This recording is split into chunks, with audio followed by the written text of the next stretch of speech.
se conecte. Ok. Estoy tratando de ver dónde está mi micrófono aquí. ¿O prefiere que esté así? Que aquí tengo control. Ahí estamos bien.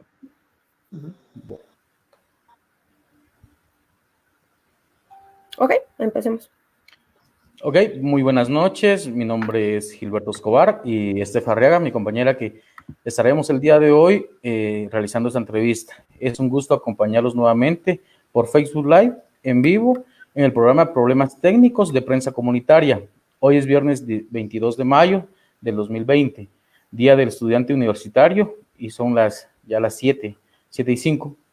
Hoy se celebra el centenario de la Asociación de Estudiantes Universitarios Oliverio Castañeda de León. La EUO se fundó el 22 de mayo de 1820 durante las jornadas de protesta en contra del presidente Manuel Estrada Cabrera. Buenas noches, doctor. Buenas noches, ¿cómo están ustedes?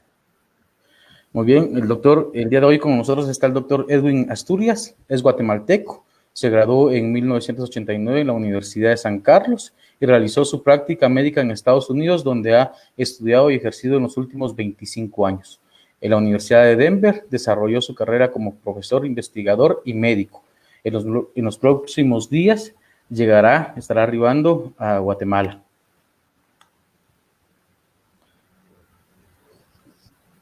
El doctor Asturias vendrá a ayudar o a fortalecer el tema de la emergencia provocada por la COVID-19 en Guatemala y designado frente a la Comisión Presidencial contra el COVID. Buenas noches, doctor. Es un gusto tenerlo. Buenas noches, ¿cómo están ustedes? Qué gusto estar con ustedes. ¿Qué tal? Buenas noches, mucho gusto. Bueno, entrando ya en materia, pues vamos a dar algunas de los antecedentes para poder entender qué es lo que estamos haciendo y por qué tenemos como invitado especial al doctor Asturias. Se nos fue el doctor. Doctor, ¿nos mira? Ahí está. Bueno, el 13 de marzo se anunció el primer caso de coronavirus del COVID-19 y 2 meses después tenemos para el día de hoy 2,743 casos, donde hoy 231 casos nos acaban de confirmar nuevos para el día de hoy. Tenemos 53 fallecidos y bueno, el presidente ha recibido algunas críticas por la forma en que ha enfrentado esta pandemia. Al respecto, el politólogo Ricardo Sáenz Tejada planteó una entrevista que le realizamos en Guatemala, que Guatemala pues enfrenta la pandemia con un estado cooptado y que el presidente se debate entre presiones que ejercen grandes empresarios transnacionales y también garantizar los derechos a la población. Hay algunos médicos que han anunciado y han denunciado también falta de condiciones para realizar su trabajo. Y bueno, en estas condiciones, el martes 19 de mayo, el presidente Alejandro Yamatei anunció que el doctor Asturias va a ser quien dirija la Comisión Nacional contra la COVID-19. Doctor, buenas noches, bienvenido al programa de Problemas Técnicos. Para empezar con esta conversación, hablemos pues un poco sobre la situación que el presidente anunció su designación el 20 de marzo de la comisión y ha logrado, que hiciéramos saber si ha logrado usted encontrar tiempo para saber con qué recursos va a contar para desarrollar su trabajo y si nos puede contar cuáles serán sus funciones y los alcances de esta comisión. Gracias, Stefa. Y primero déjeme contarle, esta es una epidemia producida por un virus nuevo que sabemos que comenzó en China, pero rápidamente, en cuestión de 3 meses, ha llegado a afectar a todo el mundo. Hace unos días sobrepasamos las 5 millones de casos reportados a nivel mundial y básicamente agregamos alrededor de 300,000 muertes y subiendo, ¿no? Obviamente Guatemala no es un país que se queda al margen de esta epidemia. Hemos visto que el primer caso que comenzó el 13 de marzo de este año fue rápidamente seguido de una cuarentena que el gobierno anunció en el transcurso de una semana, 10 días después. fue una cuarentena fuerte comparada a lo que algunos países centroamericanos habían hecho, pero que de alguna manera logró ir disminuyendo el contagio o por lo menos manteniéndolos bajo el control. Sabemos que muchos de esos casos que tuvimos en el primer mes o 6 semanas de la epidemia, un buen porcentaje de ellos fueron con ciudadanos que eran retornados de los Estados Unidos, que estaban infectados. Pero también comenzaron a haber casos de viajeros que habían ido a otros países por turismo. Lo que estamos viendo en este momento es lo que hemos visto en todos los países y es la escalada rápida de la primera ola de epidemia. Obviamente en Guatemala, donde sabemos de que tenemos un sistema de salud que por décadas no ha tenido mucha inversión y que realmente no logra cubrir a toda la población, era imprescindible tomar medidas drásticas al inicio para tratar de evitar que el sistema se sobrecargara inmediatamente.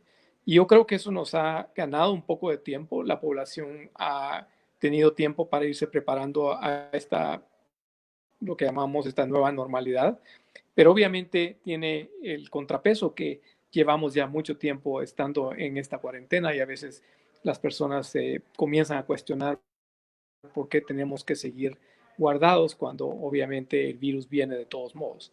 Pero es un virus que debemos entender que es más mortal que la gripe de influenza que viene todos los años y tiene una capacidad de eliminación alta y eso hace que no teniendo ninguno de nosotros inmunidad o protección, este virus puede diseminarse muy fácilmente a través de la población.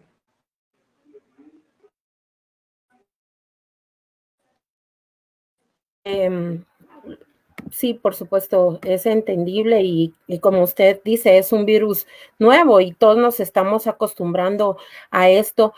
Doctor, ¿cuáles son sus funciones para esta comisión?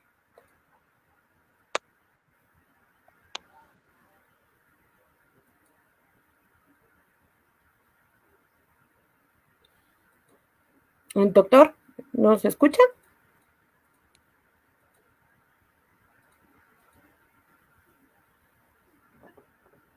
Vamos a dar un momento porque es probable que esté teniendo problemas con la red de internet. Doctor.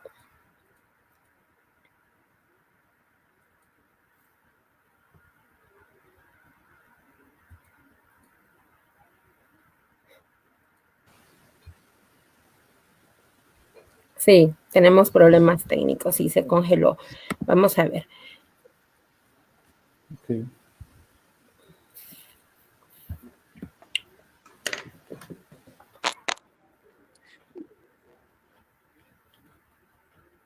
Okay, vamos a dar un momento para que el doctor se vuelva Así es. A conectar.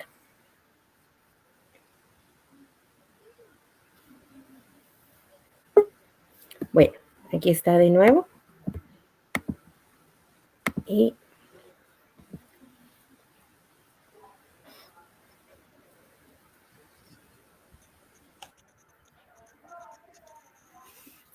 ¿Me escucha de nuevo? Sí, doctor, sí lo escuchamos, pero no lo vemos. Ok, vamos a ver si podemos restituir la cámara aquí. Pero usted me preguntaba sobre las funciones de la comisión y obviamente en esta fase de la epidemia sabemos que es muy importante que el Ministerio de Salud, que está siendo dedicado para las cosas más del día a día de combatir esta pandemia, incluyendo el aspecto de los hospitales y el trabajo que está haciéndose a nivel de preparación, de tratamiento y de hacer más pruebas. Hay necesidad del desarrollo de un plan estratégico de mediano y largo plazo, ¿no?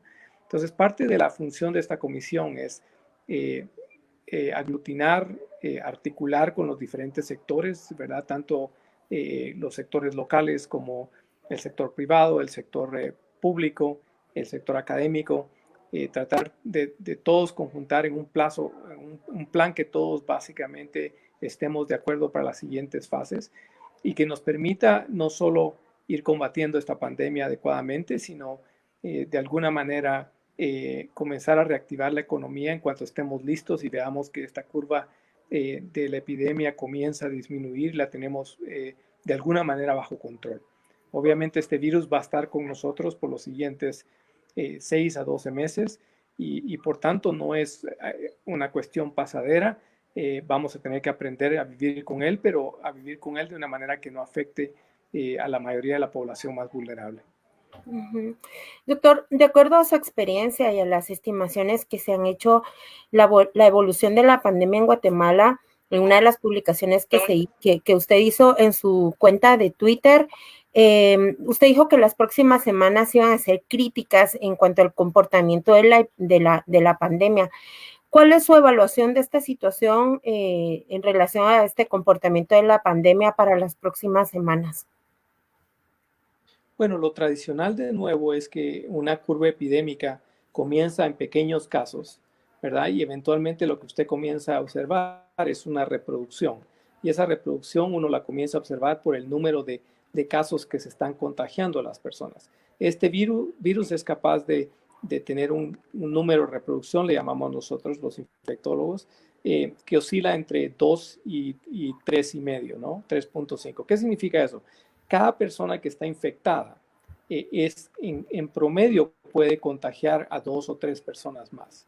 Y eso significa que esa epidemia va a irse duplicando cada cierta cantidad de días. Dependiendo si estamos en una zona urbana donde hay mucha concentración, obviamente esa duplicación es más rápida porque tenemos más contactos con más personas. Si usted se sube a un bus en la ciudad capital o en el Quetzaltenango, obviamente ese bus está lleno de personas y la posibilidad de que alguien lo contagie es mucho más alto, ¿no? Mientras que si usted, por ejemplo, vive en el área rural de Guatemala, en Huehuetenango, en Alta Verapaz, donde probablemente usted tiene su pequeño rancho y probablemente ve a sus vecinos de vez en cuando, la probabilidad del contagio es mucho menor. Pero lo que es claro es que en promedio este virus transmite a 2 a 3 personas más. Y lo que hemos estado observando, si ustedes pueden ver las semanas pasadas, es que hace más o menos 4 semanas teníamos más o menos 20 casos por día, después subimos a 40 casos por día la semana siguiente, después escalamos a más o menos 60, 80 casos por día. La semana pasada subimos a comenzar a reportar 100 a 120 casos por día y esta semana por primera vez, conforme más pruebas hemos podido detectar, obviamente estamos en alrededor de los 230, 240 casos. Lo que se espera cuando hemos visto esta epidemia pasando en otros países es que cuando ya esta escalada se da, que es lo que estamos viendo, vamos a durar en ese pico más o menos unas 3 a 4 semanas y lo que va a hacer que disminuya es realmente que nosotros, cada uno de nosotros como guatemaltecos, tomemos nuestra responsabilidad de mantener esa distancia social, de cubrirnos la boca y nariz con mascarilla y tratar de lavarnos las manos lo más que podamos. Obviamente hay un gran segmento de la población que eso es muy difícil, ¿no? Sabemos que hay comunidades que, por ejemplo, carecen de agua, sabemos de que hay personas que de todos modos tienen que viajar en buses que están a veces llenos y sabemos también de que algunas personas tienen que trabajar en áreas donde ese distanciamiento social no se puede dar. Así que es un problema difícil, pero tenemos que tratar de contribuir al mismo. Por supuesto. Doctor, todavía no lo vemos. Tal vez tendrá no sé, en pausa o algo así el video, pero bueno, mientras usted logra verlo el tema de su video, también pues, vamos a seguir con esto. Vamos a preguntar. Yo creo que hay muchas preguntas y la gente está preguntando por ahí, pero me parece también interesante preguntarle en cuanto al tema hospitalario para enfrentar las semanas que viene. Vemos que hay temas de desabastecimiento. Nos comentaba por ahí la diputada Lucrecia Hernández Mac que solamente se había ejecutado un 1% del fondo que se tenía. Entonces vemos que hay desabastecimiento, seguimos encontrándonos con médicos, enfermeras, personal de salud que están preocupados y también tenemos contagios de médicos en centros hospitalarios grandes, ¿verdad? Entonces, doctor, es el reto inmediato que debe asumir el sistema hospitalario para enfrentar estas semanas que vienen? Es un reto muy difícil, pero lo más difícil es que habiendo sido aprobado un presupuesto y unos fondos para este proceso, es difícil ver que el ministerio no sea capaz de, digamos, de ejecutar esos fondos.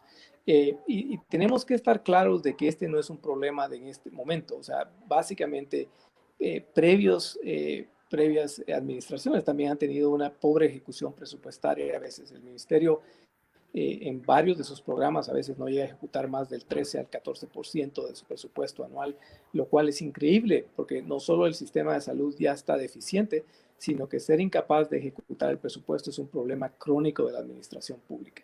Sabemos que hay administraciones que han sido mucho más eficientes para esa ejecución y eso ha llevado a que en esos momentos, digamos, veamos un ministerio más ágil y más eficiente.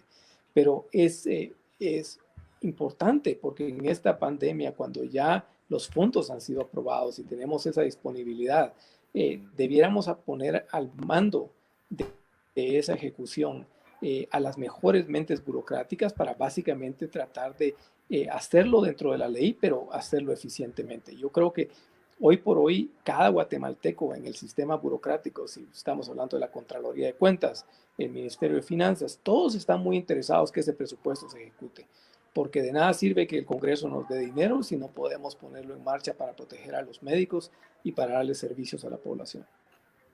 Por supuesto. Gilberto, tienes el audio en silencio. Gracias, doctor, por ampliarnos esta parte y como parte también del trabajo periodístico que realizamos con prensa comunitaria, hemos platicado con 3 expertos. Hablamos con Lucrecia Hernández Mac, ex viceministra de Salud y ahora diputada del Movimiento Semilla, también con Edgar González, ex ministro de Salud, y con Karin Elowin, que es doctora y socióloga con bastante trabajo a nivel nacional. Ellos nos enviaron cada uno una pregunta, la cual se la vamos a plantear también a usted para poderla resolver. ¿Cuáles considera, esta pregunta es de la doctora Lucrecia, cuáles considera que son los principales desafíos que enfrentará?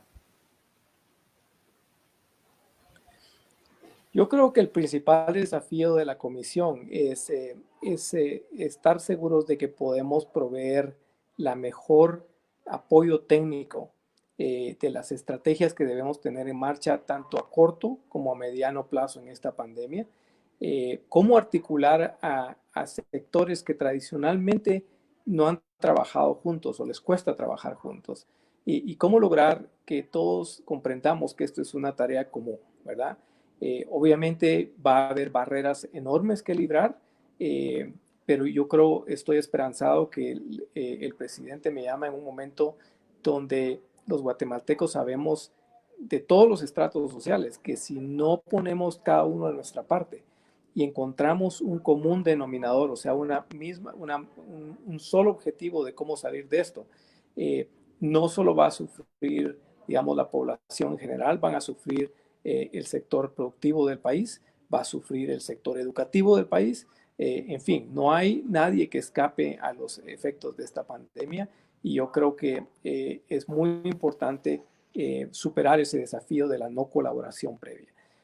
Yo veo lo que he visto desde mi análisis hasta ahora externo es que existe esa oportunidad y espero encontrar esa apertura y esa claridad de los diferentes entes, tanto económicos como políticos, como sociales, de que en este momento no tenemos tiempo de retrasar las decisiones comunes que tenemos que tomar. El retraso, y les voy a dar un ejemplo, en los Estados Unidos, el retraso básicamente de 1 o 2 semanas de la decisión del encierro que pasó en marzo, está siendo estimado ahora que produjo 36,000 muertes más de las que se hubieran prevenido si ese encierro hubiera ocurrido antes. Y la razón que ese encierro ocurrió tardíamente en los Estados Unidos fue cabalmente una divergencia de opiniones entre un sector que pensaba que no debería cerrarse la economía en ese momento y otro sector que pensaba que si no cerrábamos en ese momento la salud y tanto la economía iban a sufrir. pero nos hace ver claramente que 1 o 2 semanas hacen una gran diferencia en lo que puede pasar para un país, ¿verdad? Y creo que en este momento ahí está comenzando a haber esa aglutinación de pensamiento de que todos estamos en este barco y que tenemos que hacerlo juntos. Yo creo que hay otros desafíos muy grandes, probablemente que tienen que ver con el hecho de que a pesar de que hemos tenido estos 2 meses, todavía hay áreas de preparación de la respuesta de salud que todavía no están ahí, desde los protocolos médicos hasta, digamos, el abastecimiento de equipo y sistemas de protección, como ustedes lo mencionaron. Y esos desafíos van a estar ahí porque a pesar de que exista una comisión, tenemos que recordar que esto es responsabilidad del Ejecutivo y eso significa que son los entes que se encargan de la compra y el abastecimiento que tienen que estar a cargo de que esto ocurra. Gracias, doctor. Edgar González, que fue viceministro de Salud, también plantea una pregunta interesante, que es ¿cuáles serán las primeras medidas que impulsará al frente de la comisión? Yo creo que lo más importante al inicio es obviamente esa reunión con los diferentes sectores. Aquí tenemos que encontrar qué quiere cada sector, cómo ve ese sector, cuáles son sus expectativas de lo que tenemos que hacer. Y basado de eso, el reto más importante es encontrar, hilar esas expectativas de cada uno y poder entrar y encontrar ese denominador común que tenemos que tener. Para mí es muy importante tratar de también aprender de lo que ya cada uno de los actores que están ahorita tratando de combatir la epidemia han hecho. Por ejemplo, el cuerpo de hombres y mujeres salubristas que han estado al frente de la investigación de esta epidemia, de lo que se hace en pruebas de laboratorio, etcétera, han hecho un trabajo enorme a pesar de, digamos, muchas limitaciones en el proceso. Y yo sé que muchos de ellos están cansados, han estado dejando horas y horas de trabajo y días de trabajo y esta epidemia todavía no está ni siquiera en su pico mayor, ¿verdad? Así que es importante escuchar a esta gente que ha estado en el terreno.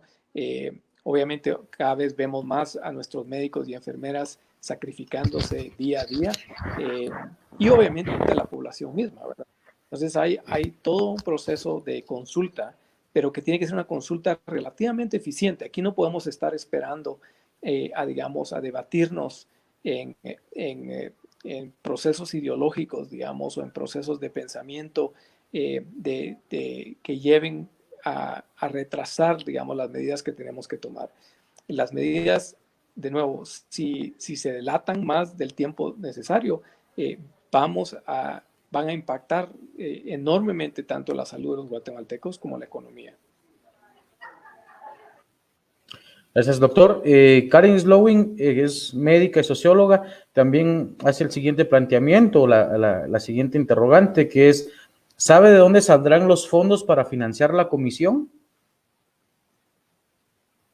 Bueno, el presidente ha comprometido de que digamos, la comisión va a tener un cuerpo técnico y ese cuerpo técnico va a depender directamente de la presidencia.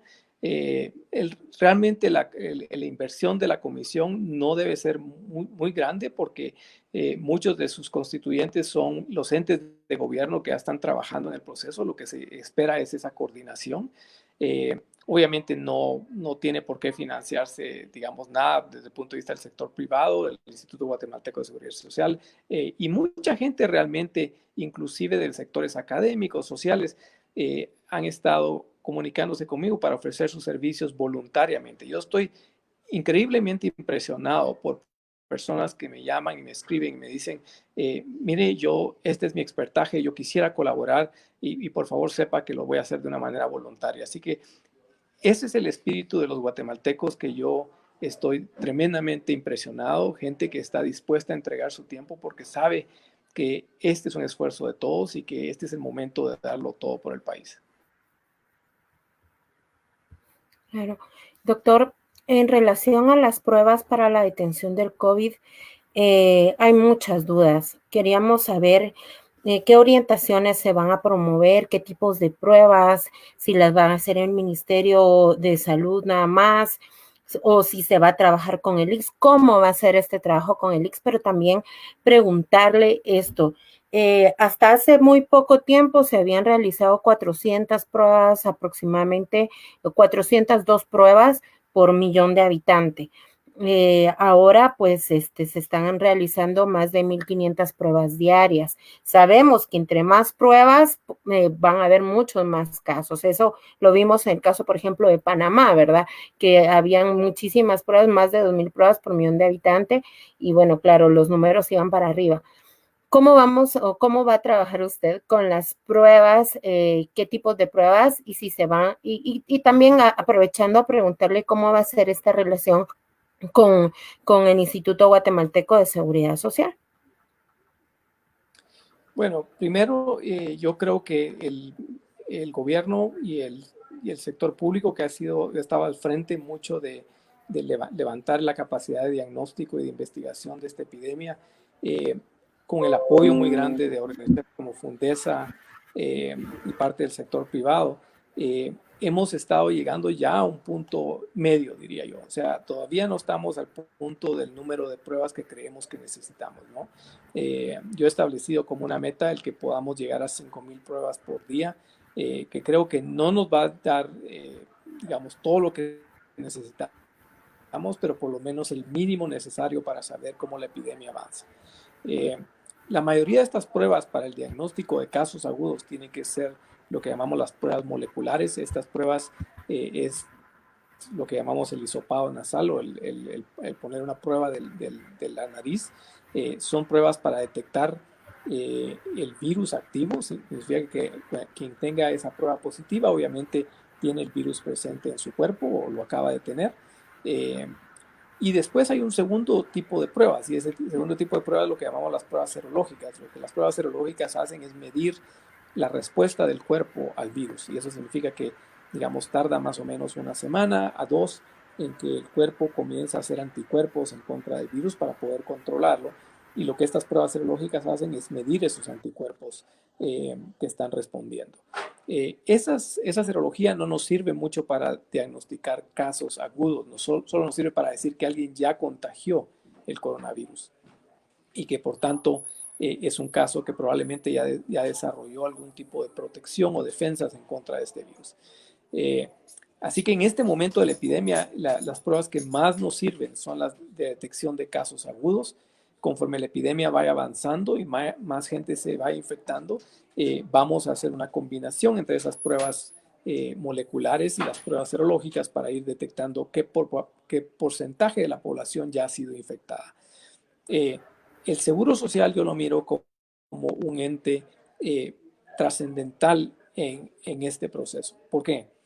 Sabemos que Guatemala tiene una economía informal muy grande, pero también hay una economía formal muy establecida. O sea, hay 1.300.000 guatemaltecos que cotizan al ICS y que son trabajadores formales del agro, de la industria, del comercio. Y estas personas realmente, digamos, contribuyen enormemente a la economía. El ICS ellos pagan un seguro social conjuntamente con la empresa, y el ICS es el responsable directo, digamos, del cuidado médico de estas personas. Y por tanto juega un papel trascendental en la reactivación de este grupo de la población económicamente activa, que es una población económicamente formal, ¿verdad? La economía informal es un problema mucho más grande porque obviamente no cotiza al ICS, y en ese caso el Ministerio de Salud va a tener que ser el que toma la batuta en el diagnóstico de pacientes y de personas que están en la economía informal. Pero lo que voy es que por lo menos la mitad, si no 2/3 de las personas que contribuyen a la economía van a depender de esa capacidad que tenga el ICS para responder.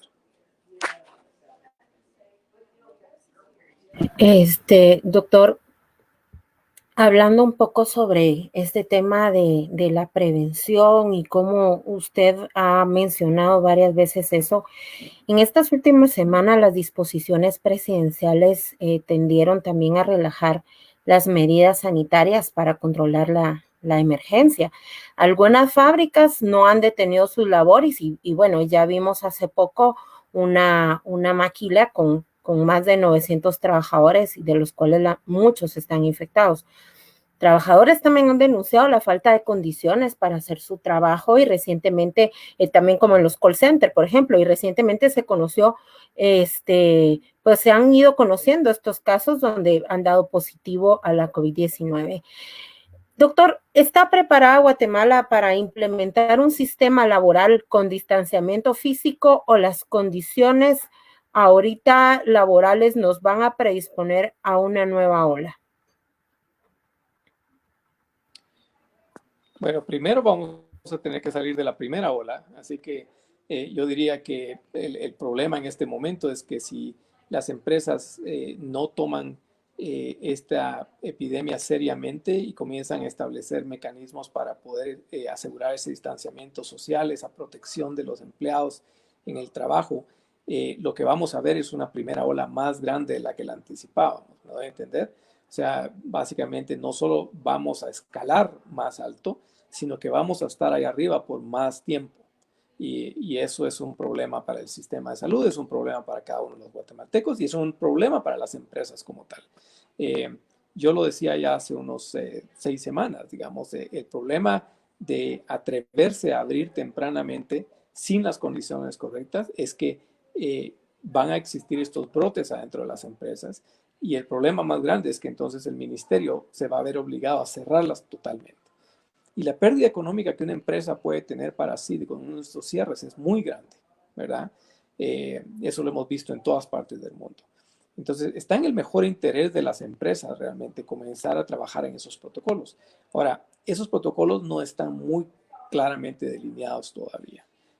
Digamos, eso es parte de lo que la comisión quiere tratar de impulsar y trabajar en conjuntamente con el sector tanto privado como productivo, y es establecer esas normas que deben haber y que básicamente las diferentes empresas se certifiquen que tienen esas normas en sus lugares de trabajo. ¿Por qué? Porque es una protección no solo para sus empleados, pero una protección importante para la empresa también, ¿verdad? Si usted, de nuevo, tiene empleados que terminan infectados dentro de su empresa, el impacto que va a tener para sí misma es enorme. Y yo creo que esa conciencia está comenzando a hacer mella en los empresarios, está comenzando a hacerles ver que si no existe esa inversión en la protección del trabajador, en la distancia social, en tener lugares donde puedan lavarse las manos sin tener que, digamos, separarse del lugar de trabajo mucho, vamos a tener estos brotes de infección que van a ser tremendamente negativos para ellos mismos. Gracias, doctor, por esas aclaraciones. También, según notas periodísticas, según informes, estimaciones estadísticas de organizaciones tanto nacionales como internacionales, los niveles de desnutrición podrían crecer en algún área del país con esta pandemia, como la parte del corredor seco, en un país con desnutrición infantil. ¿Usted cree que esto es un factor de riesgo que predisponga a la niñez?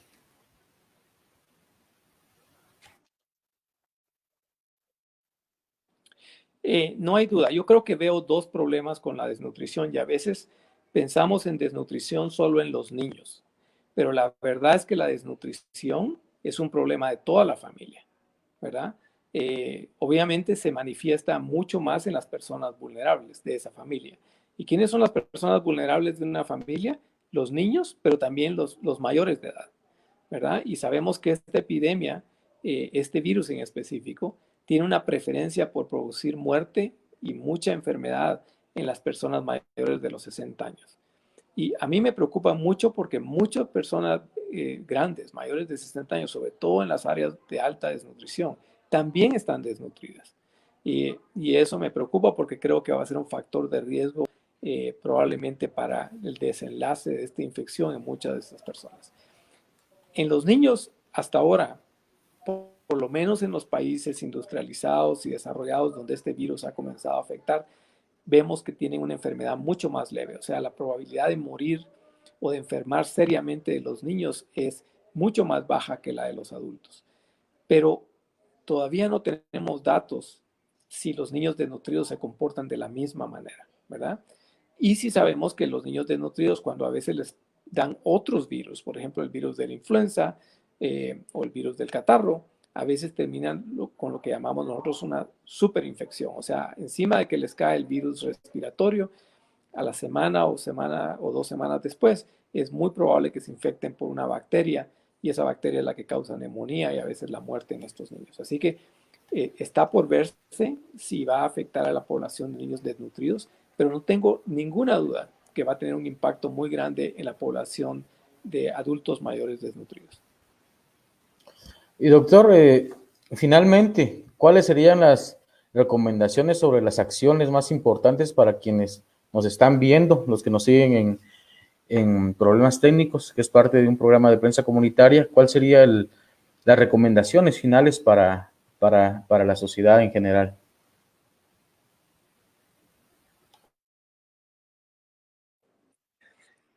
Bueno, yo creo que varias cosas, y vuelvo a insistir, esta pandemia nos tiene que enseñar que esta es responsabilidad de todos. Y cuando digo todos, no es que yo me quito la mascarilla y voy a dejar que los demás se la pongan. No es que digamos, yo no me lavé las manos, no importa, de todos modos voy a caminar por ahí. Yo estoy aburrido de estar en mi casa por 2 días, mejor me salgo mi rato, voy a jugar un partido de fútbol o voy a hacer una actividad social.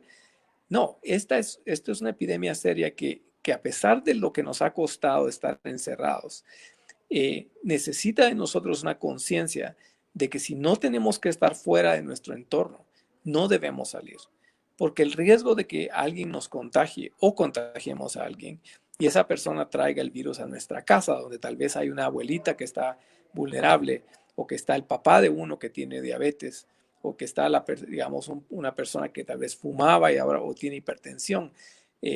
Todo eso va a afectar severamente la posibilidad de que esta epidemia no solo se amplifique, o sea, se multiplique, pero también que cause efectos muy serios, sobre todo matando y básicamente enfermando seriamente a personas que tienen estos factores de riesgo.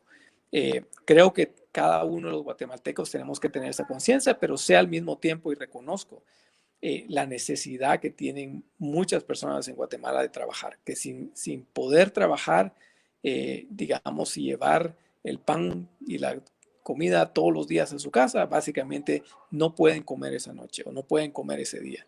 Se ha hablado mucho del teletrabajo, pero el teletrabajo es bueno para las urbes, donde básicamente hay mucha posibilidad de que la gente tenga una conexión de internet y pueda administrar, digamos, a través de una computadora desde su casa o tal vez de su celular.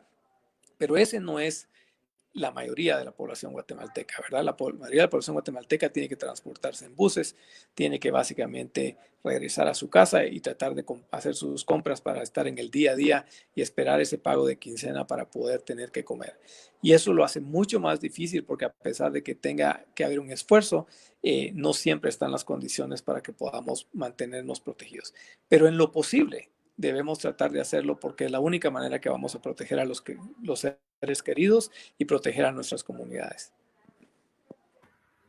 Sí, muchísimas gracias, doctor. Definitivamente esta pandemia que llega a Guatemala, en un país tercermundista y con tantas deficiencias, es sumamente difícil poder hacerle frente. Algunas personas pues tenemos la oportunidad de trabajar, como usted bien dice, desde casa, pero hay otras personas que en este momento están intentando luchar, no morir de hambre antes que morir de la pandemia. Entonces, es muy lamentable, pero creo que es muy acertado todo lo que usted nos dice. También es muy esperanzador porque nos da datos reales y cifras reales.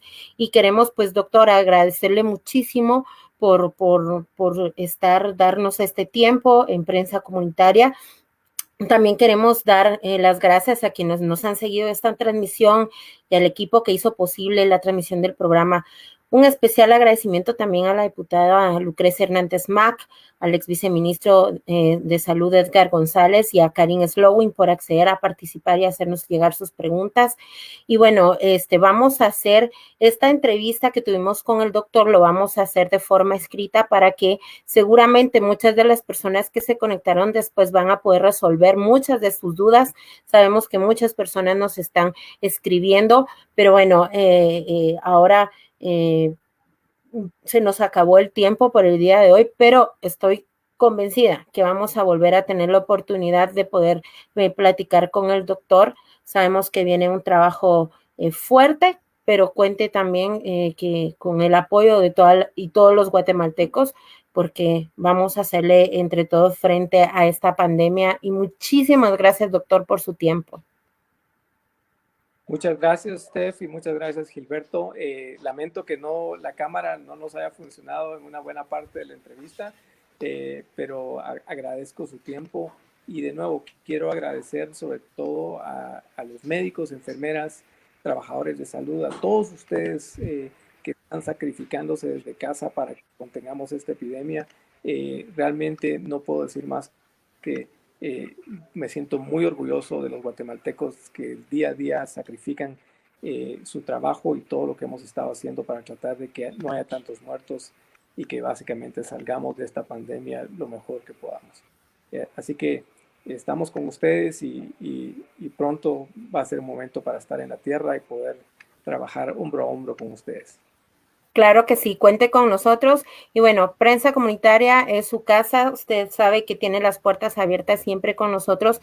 Muchísimas gracias a todas y todos por sintonizar el programa de problemas técnicos. Sí tuvimos problemas técnicos, pero se escuchó perfectamente bien y todo quedó muy claro.